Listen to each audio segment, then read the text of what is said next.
There you go. Hello, Brian. Hi, Hayley. How are you? I'm well, thank you. And we were Good. just catching up, and you mentioned that you're going to start today with reading the Tao, which I think is a wonderful synchronicity. So please go ahead. Good. I'm eager to find out about why it's synchronistic, but I'm glad we both got the white memo today. You know, it's a sacred day. Yeah, National Dog Day. So in our last conversation, we talked about ritual, and I shared with you that one of the rituals that Ray and I have is that I read a section from the Tao Te Ching. This particular translation is by Stephen Mitchell, who we've used for years. This is from number 19. It's this morning's. Curious to get your read on it because I think it's profound, as all of them are, but this one particularly. Throw away holiness and wisdom, and people will be 100 times happier. Throw away morality and justice, and people will do the right thing. Throw away industry and profit, and there won't be any thieves. If these three aren't enough, just stay at the center of the circle and let all things take their course.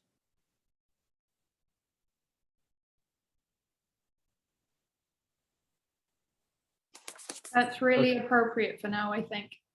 Tell me what you felt or thought while you listened to that. Like you, I'm a very avid reader, and I find a lot of comfort in the Tao Te Ching. I call it the Tao. Depends on which version you're looking at, but the messages are all the same. The guy who wrote it is the same. Yeah. His messages are so profound in moments of chaos. And I think, that what you spoke about today is very synchronistic for me, because this week has been even sort of the end of last week, especially going into this week, has been very noisy and, trying to find your center that he speaks of. And he speaks and teaches a lot of finding your center, being in the flow while being anchored in your center. And I think when there is so much going on in the world right now, specifically to what he's speaking of, trying to find your center, trying to remember to be in the flow, trying to remember your teachings without becoming the teachings is difficult, I think, now. Mm-hmm. Yeah, I think it's always difficult because again, this is Lao Tzu. The book is 2,500 years old at least. There are only 81 passages, all short, within a page, just for those who are not familiar. But when he talks about throwing away holiness, the thing that I like about that is that we can, what I feel he's saying is that when we seek to be thought of as holy, we lose the Tao, because that's the ego. Right? And in so many of his examples, basically in today's language, it's, the ego, don't let the ego stop you from experiencing your centeredness. You can feel as if your life is noble because you're pursuing wholeness or holiness, but that separates you from other people. And I think the separation has been such a key word for me this week, almost like a trigger word, because I agree with you. When we speak about holy, we immediately separate ourselves, thinking that there's something bigger, and that there's almost like this competition, who can be as big as that, who can get there as quickly as possible, who's better. So I think that's a very obvious trigger of leaving the Tao and, Mhm. stoking up the ego, which, our ego is a very kind and loving thing. It wants us to survive. So if we tell it and we feed it this belief that we have to be better than everybody else and it is a race to the top, our ego is going to do whatever it can to get us there. Mhm. So it's, I believe the Tao is having the balance between the ego and the heart and having a belief system that is all about within. So that wholeness, the holiness is within. Mhm. The race is within.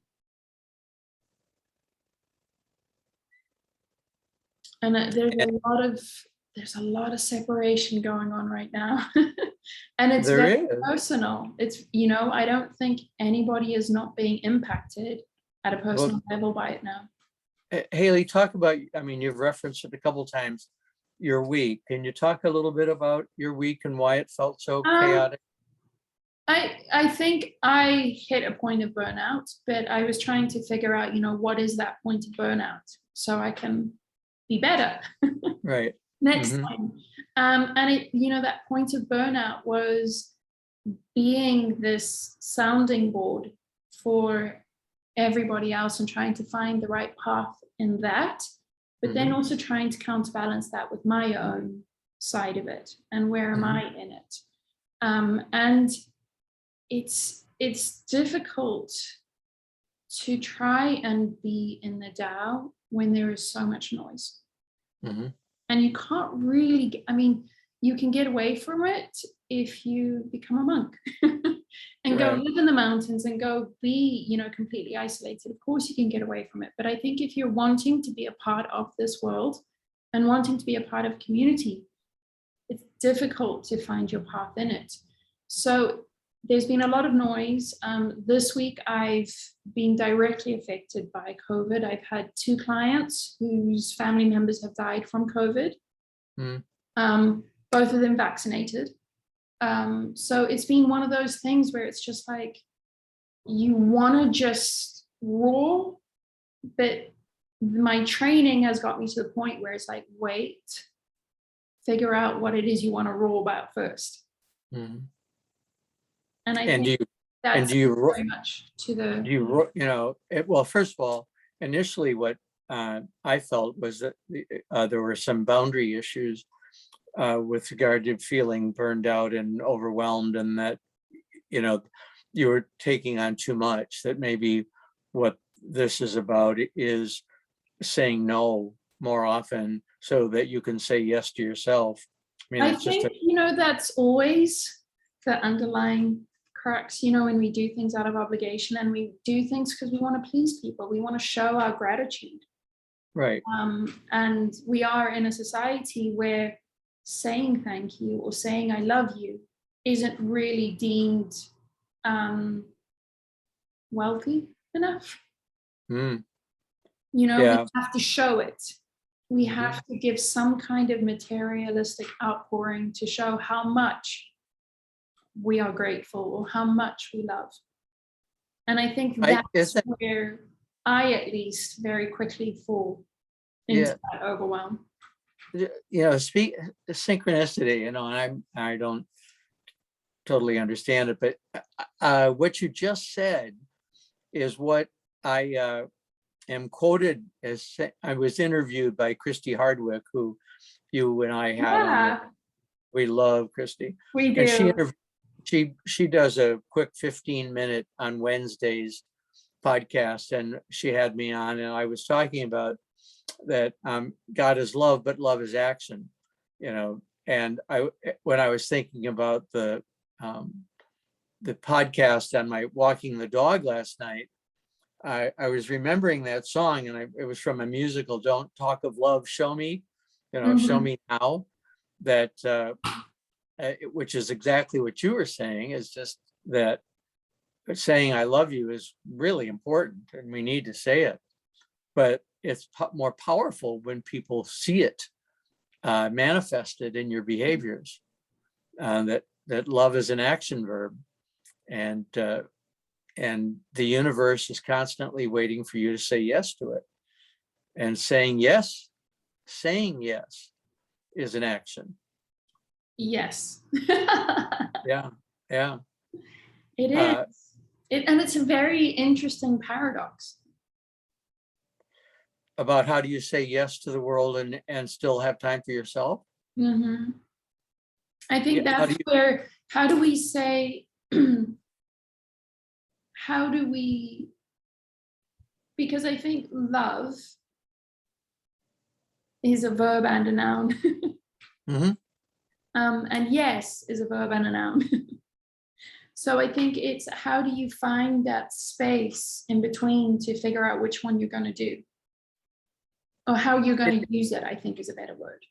Yeah, you can't do it all. You can't Yeah, do I'm always worried, one of the things that concerns me, and I tried to post about this on Facebook recently, is that because you're on a spiritual path doesn't mean that you don't have all of these strong feelings of judgments. I'm filled with judgments about Afghanistan and Republicans and vaccinations and COVID and people who won't get vaccinated. And so, but if I express them, I'm throwing a log on the fire or stirring the pot, which is totally contrary to what I aspired in the morning. I told you I read the prayer of St. Francis of Assisi every morning. And, it's in giving that we receive. It's in pardoning that we are pardoned. It's in dying that we're born to eternal life. And so the prayer asks, don't let me seek to be loved as to show love. Well, showing love means that you don't go half-cocked into, the public who is interested in what you have to say, and you throw out an opinion to get it off your mind.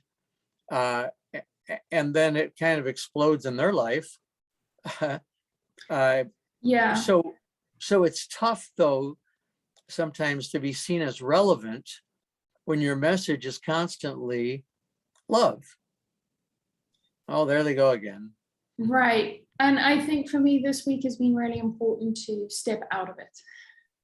When I don't know what to say, when I don't even know where to look, or, just completely bombarded, that's always my reminder to step out of it and be quiet, silence. And it is a retreat of sorts where I've, this week I've done my minimum clients. I haven't taken on any new clients this week. They're all saved up for next week. And it has been very much a week of silent contemplation. Find what it is that is the root of what is uncomfortable and find the truth in it. And then find your way of speaking it. And how do you discern that? Do you write a journal? A lot of meditation. And then I do write it down. And then I look at that and then I'm like, is that far enough down? Because what I found is that a lot of the time, the first thing that I write is the surface level. That's the anger, that's the rage. And then it needs to settle down and like, okay, go another line down and see what's there. So it's a complete process of making sure that I am not being the contradiction and I am honoring myself, the holiness within me when I am speaking and when I am not speaking too. Because that also really got to me, is that I have found myself really what I consider taking the easy out when I see that nothing I say is going to make a difference, so just be quiet. I feel like I've been retreating to that spot. And, there was a part of me was like, you're getting too comfortable being quiet. You have a voice, use your voice, even if it is going to, unsettle the people around you, use it. And I think it's, part of the Tao is finding that balance between when to use your voice, when to take the silent contemplation. So uh, do you throw holiness aside, as the Tao says to do? I do, Throw, exactly, yeah. not to be self-righteous, but I do, what he speaks about is very much my belief and my truth right now, is that when we're speaking of holiness and, you know, all of these things that we measure ourselves against, Mm-hmm. how can we find out who we are when we're constantly comparing ourselves to what other people think we should be? Right. And we create a narrative, throw away holiness and wisdom and people will be 100 times happier. I think in terms of resonating with what you said, in terms of going deeper as you meditate, and the first thing that you encounter can be rage, but it can also be your story, Mm-hmm. the thing that you have allowed and fed to be thought about you, right? Oh, there's Hayley. Hayley is a kind, loving, gentle. So you get stuck with those characteristics and think, okay, I'm glad to be thought of as such. But what's lower than that? Not that you're going to find horror, although you might. One of the things that I've realized, Hayley, and it's shocking me, is that at age 73 and no longer being the speaker on corporate diversity issues, I find that thoughts arise in me that I never would have allowed to come up before. And they can be racist, they can be sexist, they can be ageist. And I think, wow, this is coming from Yeah. Brian McNaught, who has been reading the prayer of St. Francis for decades. Wow, where is this coming from? And rather than be embarrassed and not acknowledge it, because if you do that, it's just going to hang around waiting to be acknowledged. I think it does. And the reason why it's coming up is so that you can acknowledge it with kindness, not with punishment, not with discipline, but I think we all have those thoughts. And I think it is part of us learning to unwind out of these holy and wise belief systems that we were taught. Mm-hmm. You have to acknowledge that they're in you. And I think being able to acknowledge, like, oh my God, I was about to say something really sexist, or maybe I even did, having the awareness that you did that, and then immediately going like, whoa, I just see what happened here. I just, let me resolve it peacefully, kindly. Mm-hmm. Well, they have this stereotype of the cranky old man or old woman, right? Who, in fact, there is that cartoon about the grandmother, I think. I don't remember her name, but she says whatever is on her mind. She doesn't care what people think. And you get this, and you get, cards. what's that? She's on birthday cards and greeting cards. Yeah. And there's a part, and I remember my dad saying, I'm 82 and I can say whatever I want to say. I think there's a part of us that feels that we have towed the line, played the game, and we're not in it anymore, and they can't get to us, punish us.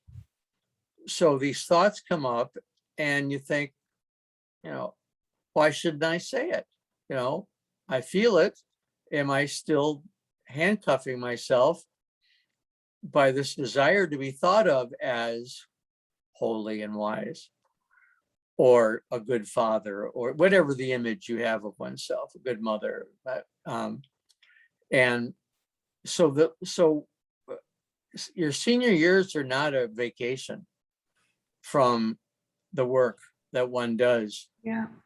to sanctify, to be consciously in union with the divine. It gets harder sometimes. I think that's human life. Mm-hmm. It's continually up and down, and sometimes you're this wonderful teacher of wisdom and holiness, and sometimes you're the one being taught about wisdom and holiness, or needing to be taught. Yeah. Yeah. But I think, ultimately the measure, and when we talk about the Tao, it's trying to minimize the bandwidth. So you're not going from one extreme to the other extreme. It's, you're realizing that, oh, I may not have all the information here. Let me take a seat back. Let me step out of this one until I'm ready to come back into it. And that does require an enormous amount of patience, which in today, August 26th, 2021, patience is not at all considered a virtue. It's hard.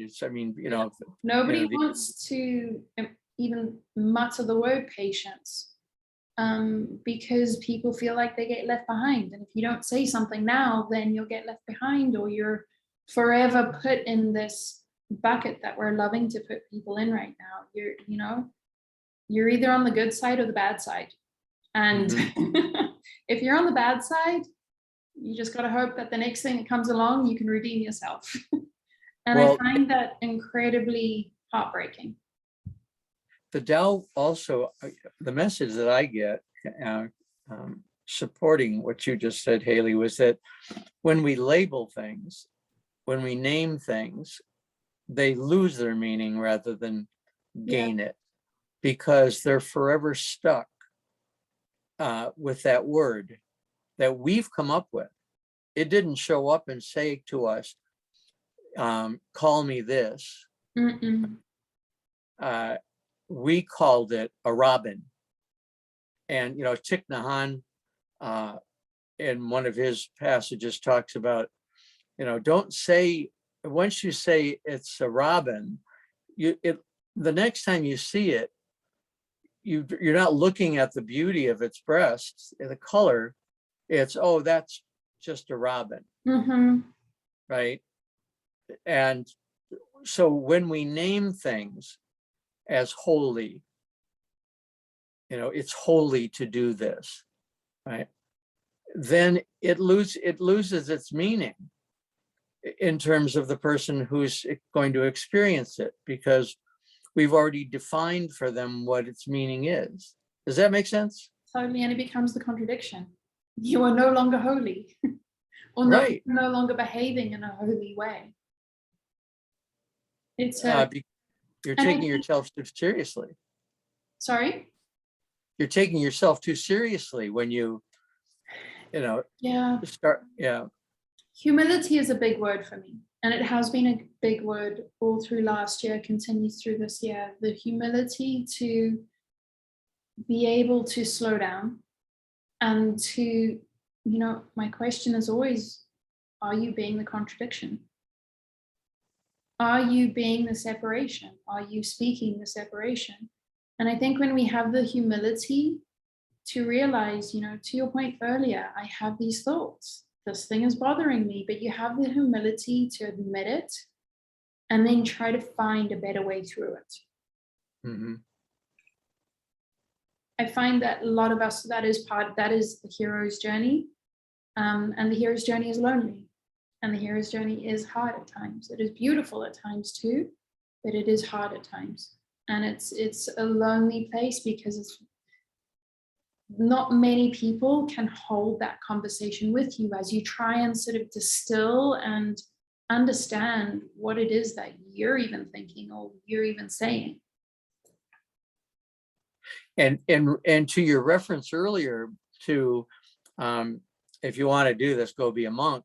Well, monks aren't free of it either. No. Unless if you're a hermit, that's different. You're all by yourself. But you join the monastery and suddenly you've got a pecking order. You got somebody giving orders. You got somebody telling you to do dishes. You've got and the guy down down the row of the corridor has gotten a book just published that everyone's excited about, and you haven't.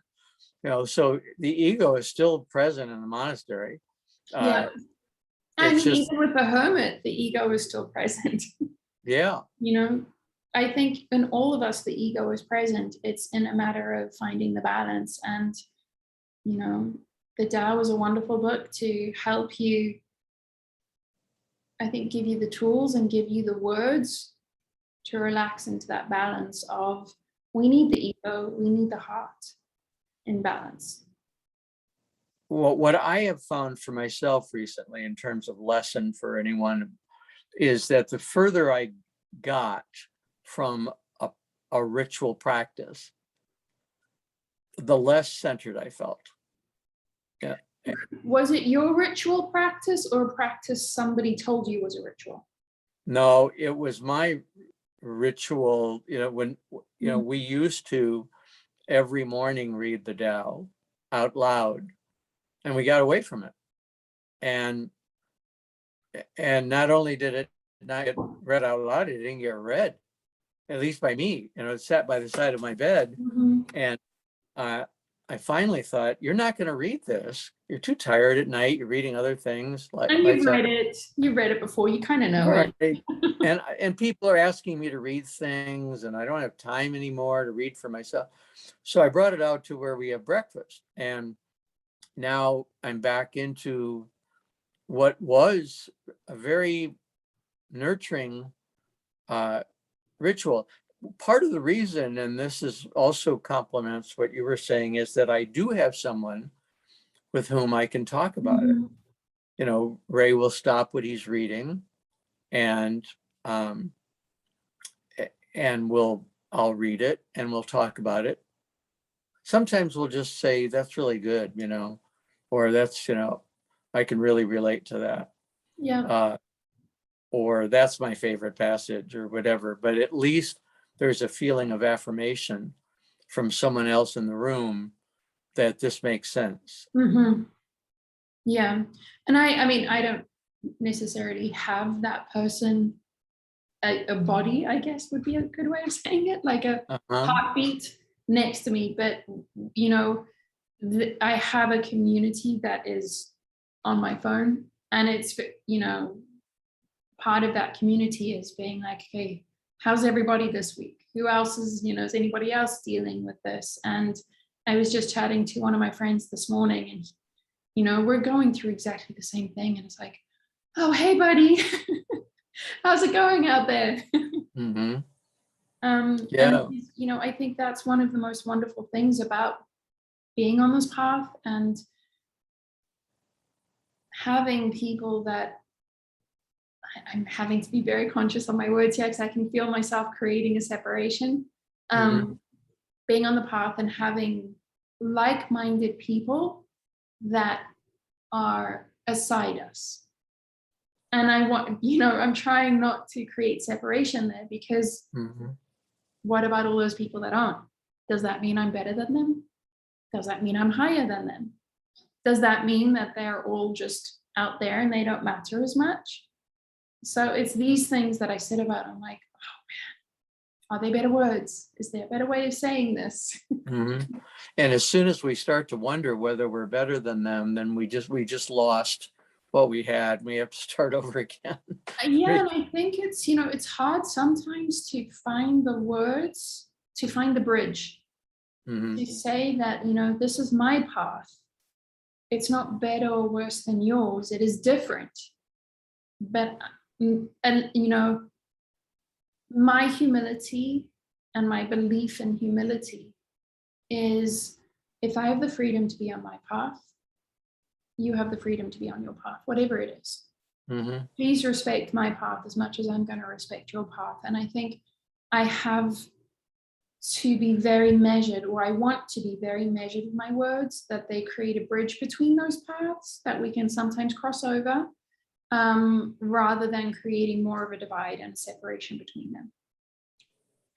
And we can ask people, just tell me about your path, and tell me what works for you, You and know, what's not working.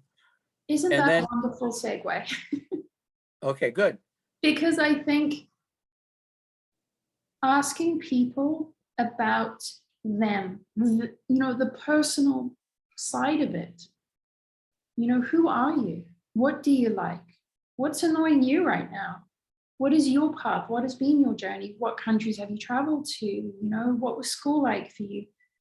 Having those conversations are so, so, so important right now. Mm-hmm.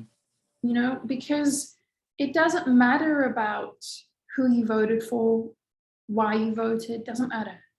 It matters that you and I are standing here together on August 26th, 2021, and we got to talk. Mm-hmm. We've got to create this heart connection where you can see that I'm a human and you're a human, and we have this life together. Mm-hmm. We're not going to acknowledge that if we're fighting about who's got the better side. And ask ourselves the question, how important will this be when you're preparing to die? As you're sitting, lying there, on your respirator or whatever, what are you thinking? My thought is that you're not thinking, I wish I had dieted more, I wish that I had worked more. I think that what we're going to ask ourselves is, was I as kind and thoughtful as I could have been? Right. How would I be better? And I don't think you even need to wait until you die. Part of No. my reflection this week has been sort of following the journey of the cancel culture and how it started. We don't even know how it started anymore. We don't care about that. We just Hayley, care about what we're canceling today. can you talk, because this concept of cancel culture, what is it really? What is the bottom line there? What does it mean when someone says cancel culture? My understanding of the cancel culture is a polarization. It's you're either with us or you're against us. And if you're against us, you're not allowed to speak. We don't want to know you. We don't want to hear from you. You're on that side of the island, or you need to go to a different island. And I think it started, that to me is sort of the crux of the cancel culture. There is no patience in the cancel culture. There is no compassion in the cancel culture. And there is no reflection in the cancel culture. There is none, which I guess is compassion, because there is none of this, man, that could so easily be me saying that, to your point earlier, where we all have these thoughts, people. We all have to be conscious and aware of what we're saying, how we're saying it. So there are people on both sides of the divide Both sides. who engage in canceling. Yes. Out. And I It's think, not, you're not more noble. Go ahead, please. Noble. No. And there's very little middle ground in between. The left has become so far left, it's now right. And the right has become so far right, it's now left. It's, they wouldn't agree with you, that they are left or right. They wouldn't agree, but if you look at what they're talking about about policies that are traditionally left policies or right policies. And it's just, have you stopped for a minute to actually think about what you're talking about? Have you done any research? The guy who cut my hair, you see I got a short haircut, cut my hair yesterday, is a wise guy. He's in his 50s, and he says, I ask people, what is your legacy? He says, I'll meet people who have Bentleys and 3 houses, and I never put down, he says, what they have. Oh, that's wonderful. That's great. Your house is beautiful. Tell me though, what do you see as your legacy? And he says, almost everyone he asks get wide-eyed and panicked looking because they're not quite sure what legacy means, and they've never been asked, and they're not sure what it is they're leaving behind besides a pot full of money that often goes to the school they graduated from that, you know, too often has policies that don't support them as people.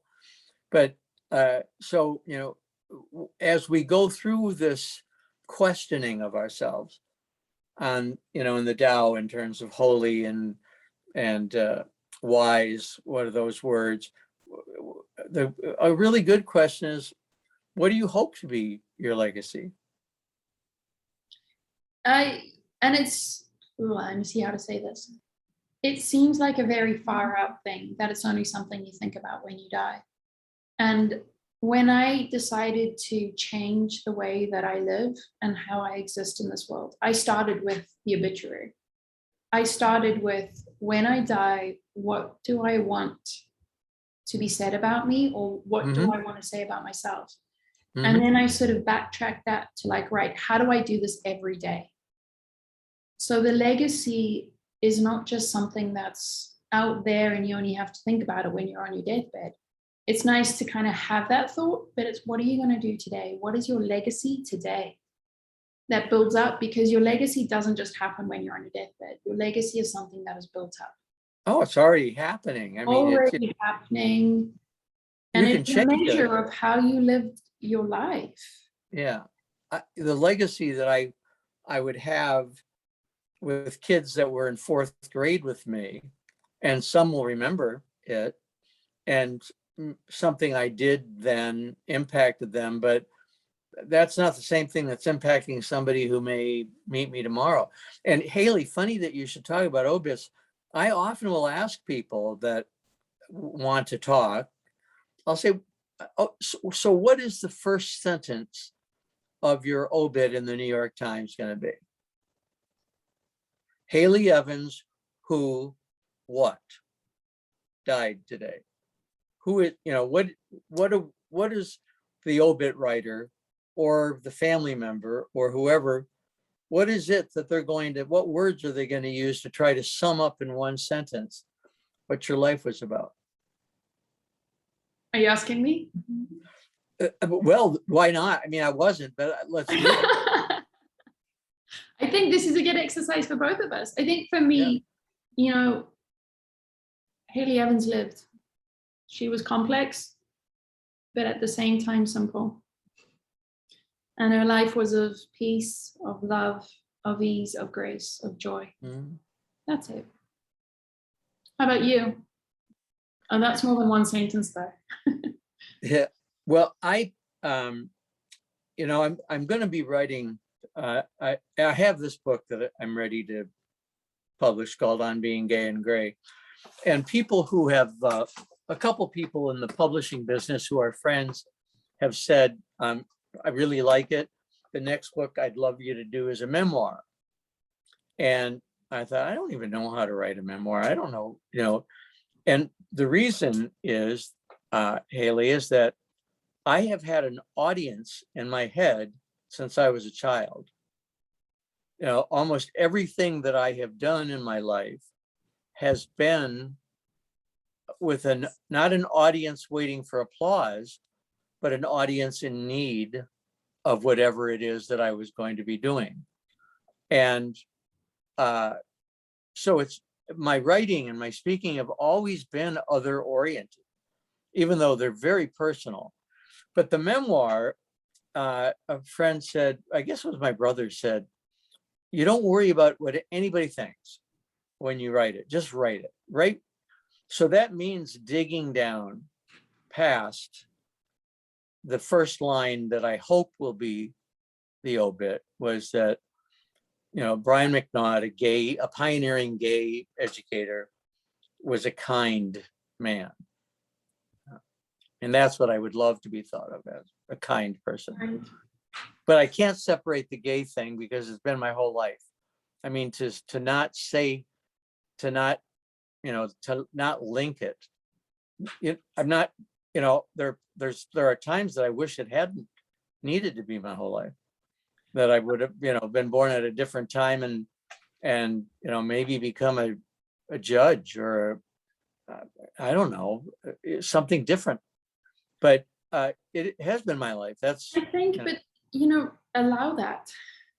Yeah. No, it is who you are. And it is a huge part of your life. And I think it's, whenever you say that, not just you, but when people say like, this is who I am, I'm always like, yeah, you're allowed to be that, because humility is that I get to say I'm complex. Mhm. That's who I am. That has been the mainstay of my life. So it's an important foundation of how you get to write the memoir. It's an important Mhm. foundation of the memoir, the obituary. And I think it's, own it, dude. Well, what I did, Hayley, and it's going to be an interesting journey that I'll share with you as I make discoveries.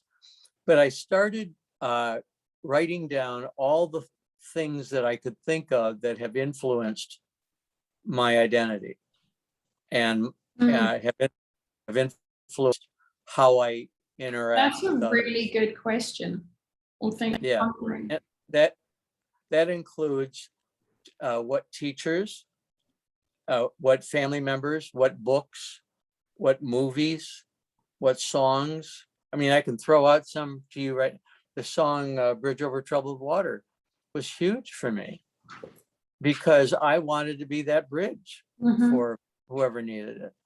Uh, the movie, Fellini's movie, Juliet of the Spirits, was huge for me, as was Le Roi de Coeur, the King of Hearts, where the inmates in the insane asylum get loose and take over the town, and they one becomes the bishop and blesses everybody. And it made me challenge authority. It helps me to challenge, this Right. title is meaningless. What's behind There the was a title? message in there for you. So making this list and forcing myself to keep thinking about it, go deeper, deeper, deeper, because you don't want your memoir to be the same story you've already told 100,000 times. What happened?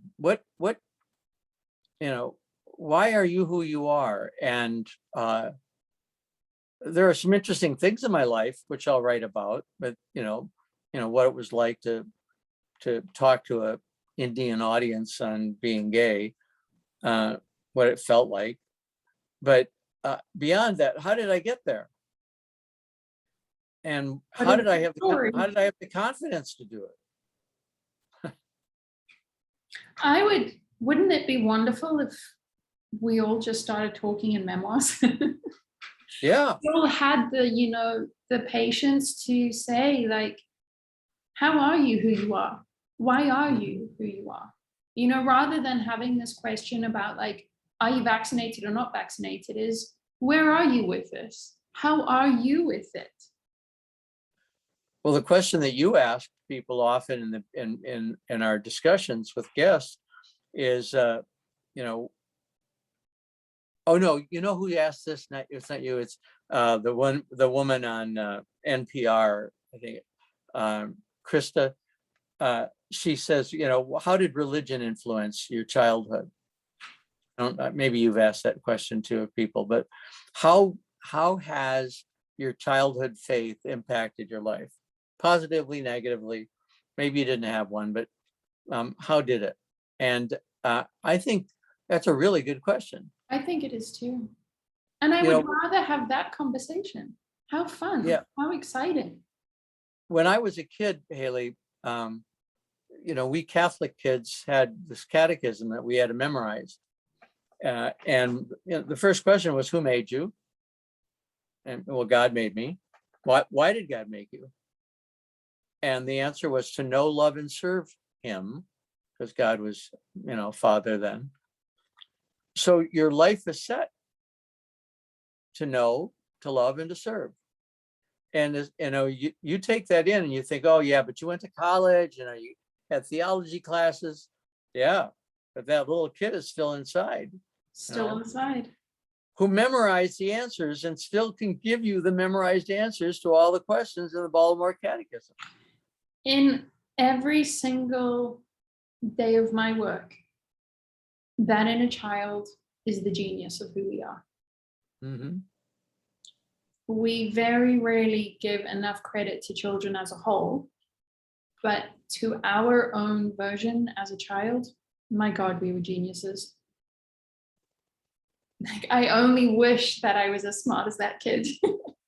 Yeah, and I wish that when you were that kid, that you had gotten the freedom to fly as high as you could possibly fly. Is that that your folks saw, if your folks had seen the gifts that you have Yeah. as being special and encouraged you to develop them and to celebrate them and to be proud of yourself, how different might you be? On the other hand, receiving messages as a child that who you are is not good enough has made you the empath that you are in helping other people celebrate their child. Am I right? Right. And I firmly believe, I mean, I wish I'm around. I hope I'm around still to see that world manifest where we allow people to fly. We take great joy in everybody's story and celebrate it. That's my dream. Well, may I be alive, God. and the only, and Hayley, we have the ability to make that happen. And we may not see it in our lifetime, but we can start these waves, right? That build and build and build and build and become a tsunami that just knocks down all of the barbed wire that had bound us. Very good point there. You need to have the destruction to be able to rebuild. And yeah. Even though there is a lot going on right now and a lot of it is heartbreaking, it is the destruction that we so need. It lays the foundation for a wonderful world. Yeah, and we don't even call it destruction, because people don't want you to destroy their parents or their parents' influence on them. Right. But you do want to free them and give them the tools to free themselves.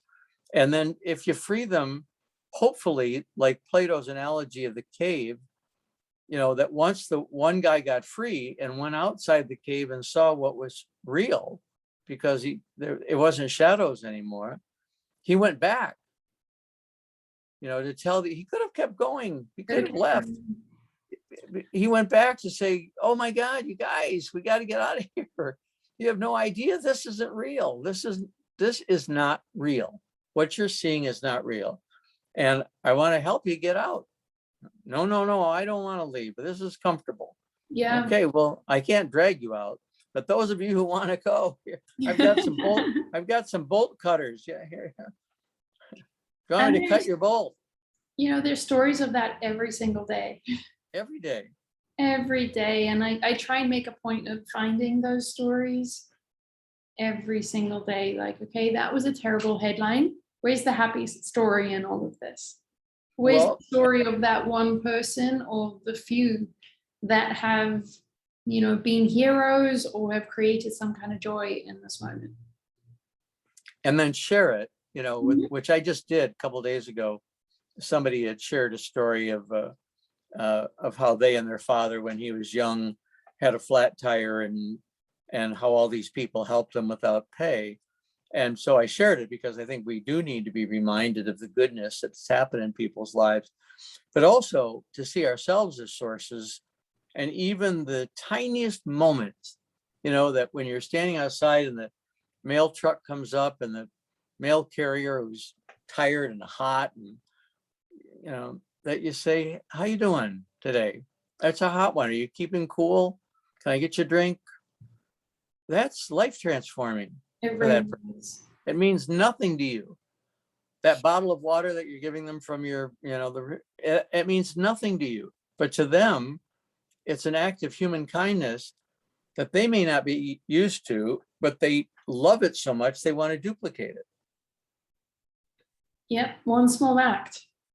Yeah, and we have no idea of who we're impacting and how we're impacting them. None. Sometimes they come back and tell us, but in the story of Jesus and the lepers, he cured 10, but only one came back to say thank you.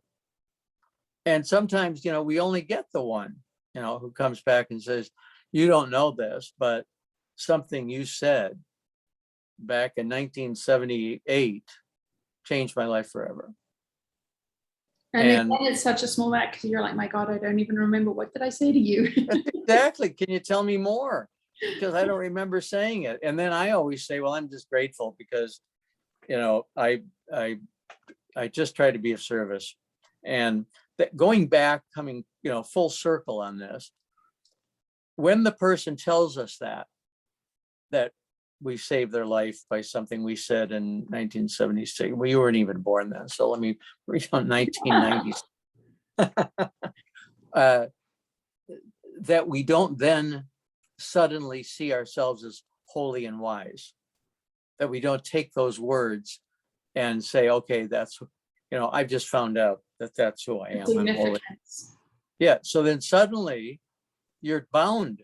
You're not Hayley who's free to do great works. You're Hayley who's holy and wise and has expectations about how she's going to behave.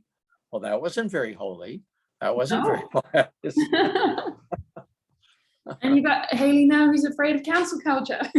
Well, you know what, Hayley, we're going to get canceled. It'll happen to me before you, but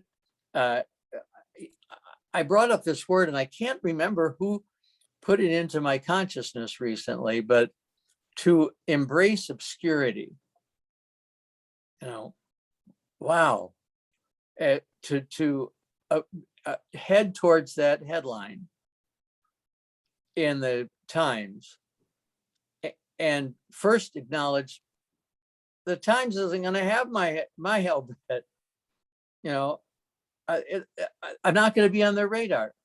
They have certain people who have money or influence. The drummer from the Rolling Stones, I couldn't believe the amount of publicity that his death got because he was a good guy and he was on the Rolling Stone drummer.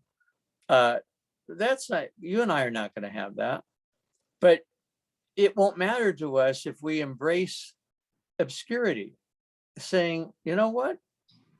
There are very few people in the thousands of years that humans have lived whose names any of us even know. And I think that's, kind of full, circle too, is all of the things that we're canceling about now. We don't even care about what we were talking about a year ago. We don't even care about like the Me Too movement anymore. We're like, no, that's not a big deal anymore, people. Let that carry on. Right. Yeah. And I think it's, like so quickly we're changing what we're worried about and what we're focused about. And I think it's, all of a sudden you get the Rolling Stones guy die and everybody's like, oh, who was he? Right. Yeah. I didn't, that was the band of my era. I don't remember anyone's name. Maybe, Keith Richards. Well, there's only a few that and you're like, was it him? I don't even know the name of the guy who's. I mean, honestly, in most bands, I don't know the name of the drummer. So yeah, I barely even know the name of the people that play my songs that I like. So well, society decides, for us, whose life is newsworthy and whose is not. And sometimes it can be a firefighter who rescues a kitten from a sewer. And that's wonderful. And I think that's great. And I love those stories being told. But we're not going to remember his name. No. And he needs, I hope, he has the gift to be glad that he was there at the time, to be glad it inspired other people, to hope the cat has a long life, 9 lives, but that's not who he is. It's just a piece of who he is. It's just a piece. And when you talk about like when your name is out there from a significance perspective, my God, that changes your life. It does. It disturbs your peace. Well, it pulls you away in some ways. Mm-hmm. I wrote Christy Hardwick a note saying what a gift it was that she did this interview, I'll send the interview to you. Yeah, please. It's on YouTube. It's only 15 minutes long. Oh no, I'd love to. Two of my most I- favorite people. Thanks. Well, and she wrote back an email today saying, "Oh, you're welcome. I have heard such wonderful things about you from other people." Well, then I want to know, well, what did they say? Well, what's that? What's going on there? That's the ego saying, I'm hungry. Tell That's me what the desire for significance. you are. Yeah, is hunger for significance as opposed to, wait a second, what did you say a moment ago about obscurity? It's great that you've done things in your life that touch the lives of other people, but don't do it thinking that somehow you're going to be noted for being the center of it all. You're probably not going to get the movie made about your life. Are you happy without the movie? I know we're running out of time, but I was very much thinking about that last night, about the title that we have, Are You Happy Without the Movie? And it's an we want the significance. And yeah, we would like to be noted for the effort that we've put in. My God, do we want what comes afterwards? Yeah, because suddenly you don't have any freedom. Talk about a shakeup. I see some of these people that are being put into places of celebritydom, and I'm just like, I hope you're okay. People treat you differently if they think you have something. Well, let me say, many people treat you differently if they think you have something that they want, right? The guy who cut my hair, and I have enough minutes. We have 3 minutes, do we? Yeah, we got 3. Yeah. So somebody asked if they could have their birthday party at his house, and he said, sure. And so he's walking around and making sure the ice is out at the bar. And this person at the party came up and said, do you have a better grade of champagne? And he was shocked, He said, well, did you bring one? No. A great response. Yes. He said, well, I'll look. He said, but why don't we find what you're looking for if we can, and I'll chill it. He said, yes, well, let me know when it's chilled. And a little while later in the party, he saw the guy standing next to a woman that he knew, and he went up and said hi to her. And she said, oh my God, Alan. She said, now, to the other guy who wanted better champagne, she said, that Alan owns this house and owns the boat and the pool. And well, oh my God, he said, the person's face just dropped. And suddenly the guy wanted to be Facebook friends. And, he said, when I was the caterer in the guy's mind, he didn't want me to do anything but get him better champagne. Now that I'm the homeowner and he thinks I have money, I have something. Friends, right? Yeah, well, you got to be careful, because suddenly when you get the fame, when you attract some people who are going to suck the life right out of you if you let it happen. They're going to lay down those wings. Yeah. One of the reasons, and we got 1 minute, one of the reasons I connected so well with you is that when I told you the story about, the Oprah and Are You Happy Without the Movie? And you said, that's the title of our show. I like her. She's great. She gets. And I think it's such a good title because every time I think of it, or every time I'm like trying to figure out what to do with it, just like such a good title, man. It's such a good sort of metaphor for the hero's journey. Yeah, it has to be explained, but once you explain it, I think it's kind of like oh my God, are you right? You're so right. What is it that I need in my life to make me happy? Yeah. And it's, I think part of the hero's journey is that balance between I need to be out and flying, but sometimes I need to be in my cave. Right. And finding the balance between kind of want to have the movie, but I don't want to have the movie. Yeah. Well, if the movie happens, it happens.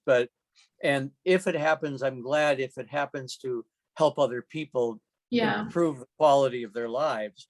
But I don't need it in order to check off that my life was a success. No, because if you're looking for it, you're gonna be disappointed no. because you may not even like the movie. And it might be, vastly different. I think how many times are movies at all like the original? Don't reflect what, yeah.